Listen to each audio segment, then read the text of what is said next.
mati koro kalama de mati ko don kalama wati do temena radio malla ni ne kuma kume fo wati be mati koro kalama mati ko don kalama dungo do kulo be ta kalanso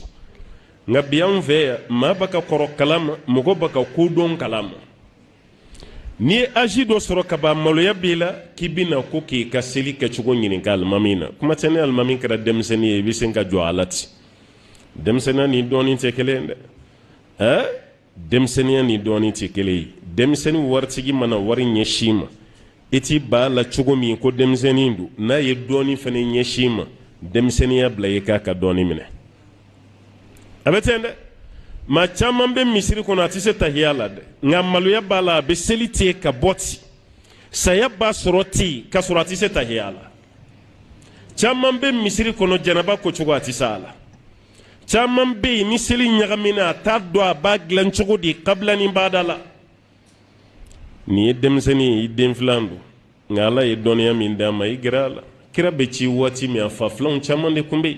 mala yulutu kan nabi man yadi kira de ma alayhi salatu wassalam nala yawkam misri almamin ke demzei nin doniya koni mbala kaba imma go be femine ka dine na igerala igere ala aka doniya do dima o be ka here de bola nota che ka jun malu yakodu ikado misri kono maddo be santan samuka o be misri la hali sini nyinin galbe ni almami o nyeshin atise ka jabi malu ya wa maloya ka boni tara magande hiji wati wallahi ambe maloya inde ambe farafin yi chugo mi maloya ko belebele ka farafin yi ka dona misiri kono munun boran ka jamana fanfela nunun ayre ka qur'ane ta yere ka dayele ka qur'ane kala amachande amachan ko abelay be qur'ane kala naw ye jema nunun de la farafin kelin metali misiri kono be baro de la do ay kalanka de mone fen dona on na kalambaliya do anga dine ko mone kalambaliya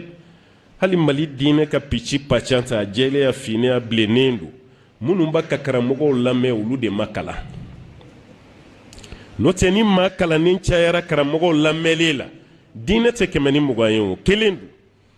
jamana do ya damena unye me kuma chama mimbe onve ya uti ay kala wallahi karamogo kadi maliyei islamia kadi maliyei me kala odi couragiti maliena o couragita ana fiyo ni kala na de ibe kodo wallahi odi kama ni kala na ikadine femfo ite ne mafo iba bedonde